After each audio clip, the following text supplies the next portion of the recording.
guys, welcome to the video. This one's going to be a video review of a Intermountain ES44AC in HO scale. It has a LokSound decoder and is lettered for Citirail. The engine's got a lot of nice details on it, so I'm going to show the details. We're going to listen to how it sounds and see how it performs, and then also do a comparison of this model engine to the actual prototype ES44AC's lettered for Citirail. So with that, let's get to the unboxing.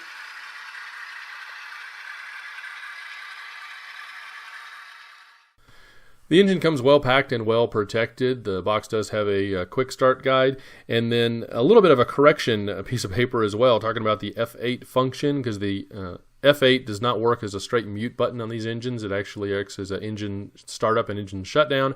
And if you want to change that, the original directions on how to disable that and turn it back into a regular mute button were wrong. And so they've put a little thing in there to tell you how to correctly do that. Straight out of the box, the engine did have a minor little bit of damage. One of the handrails was broken on that, and I'll show you how I fixed that later on in the video. In addition, the cab shades on this engine were perfectly horizontal instead of being at an angle, and so they look kind of odd being perfectly horizontal like that. But again, I'll show you how I fixed that. That's really easy to do. Straight out of the box, the engine operated very smoothly. At speed step 1, it crawled forward at 1.7 scale miles an hour. This model has a top speed of 71 scale miles an hour, which is pretty well spot on with the actual ES44AC's top speed of 73 miles an hour. Now, as you would expect, this engine performed perfectly going through all my switches and crossovers. No jerkiness, no interruption in the sound or the lights going through any of my track work or turnouts.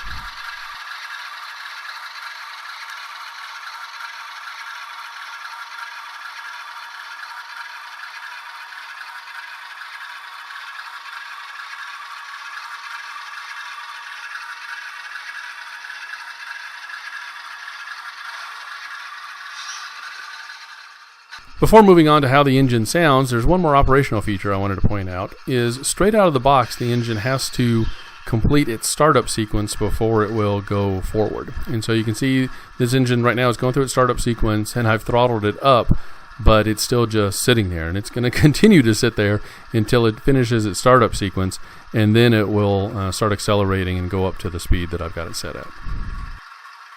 If you want to disable this feature, change CV124 to 0.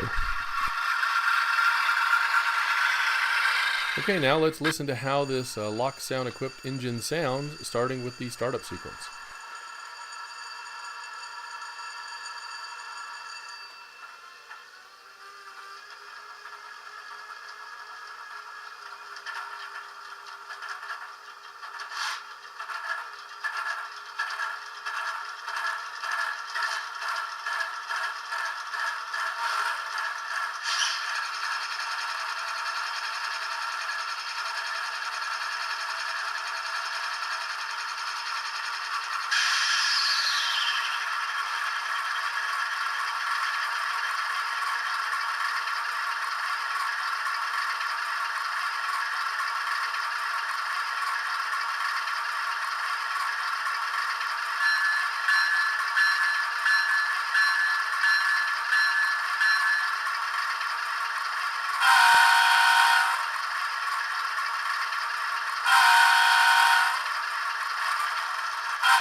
One item to note is that from the factory, this engine has flashing ditch lights that alternate when the horn is played.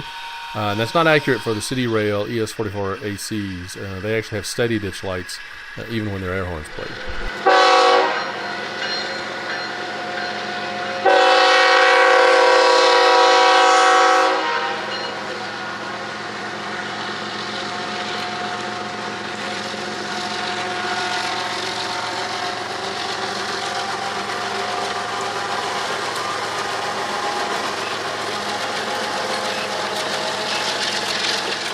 Okay, so now let me show you how I fixed the cab shades and the broken handrail on this. On this I actually used a plastic weld.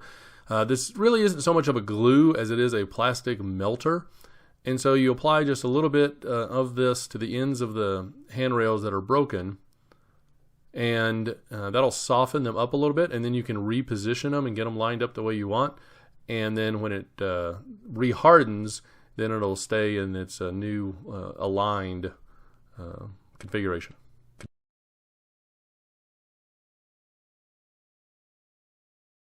So this was a pretty easy fix. It only took a couple minutes and certainly wasn't that hard. But it would be nice if you didn't have anything to fix on a brand new expensive locomotive when you first get it out of the box.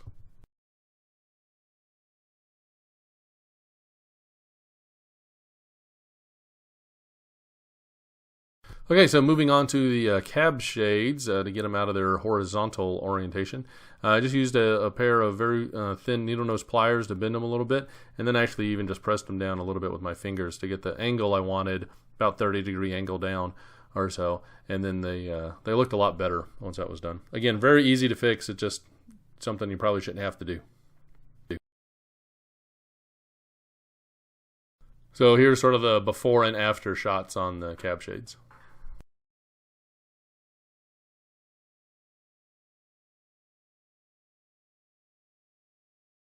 I found the pulling power of the engine to be really good when it was on level track. The northbound main line on my layout is completely level, and on that level track the engine could pull 57 cars by itself, which is pretty good.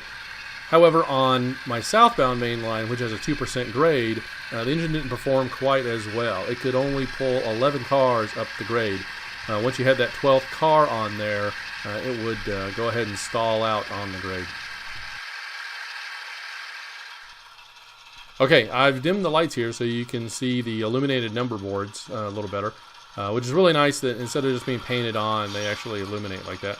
And then I went ahead and changed the CV values for the ditch lights, so when the air horn is played, they do not flash anymore.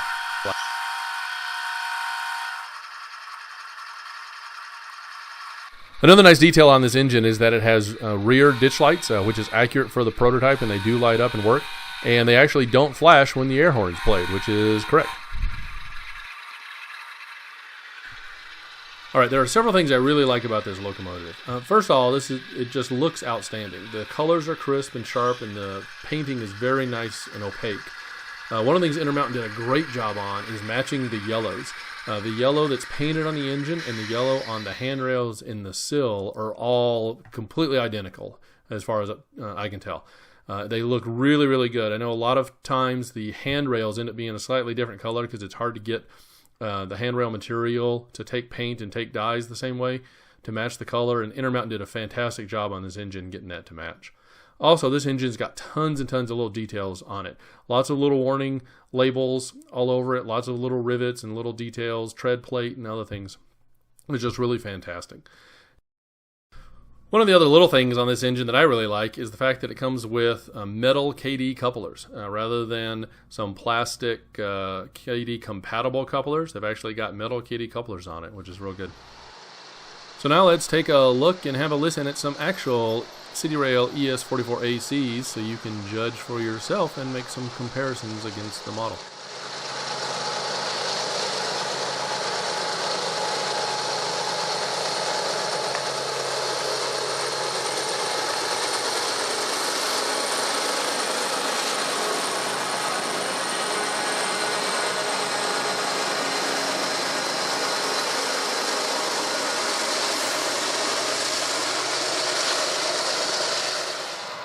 Citirail currently has 100 ES44ACs, and I think all of them are leased to BNSF on long-term lease. These were delivered in 3 different number sequences, 1201 through 1215, 1301 through 1350, and 1401 through 1435, all delivered between 2012 and 2014.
And that will just about do it for this review. Hope you enjoyed it. I hope you check out this nice Citirail ES44AC by Intermountain.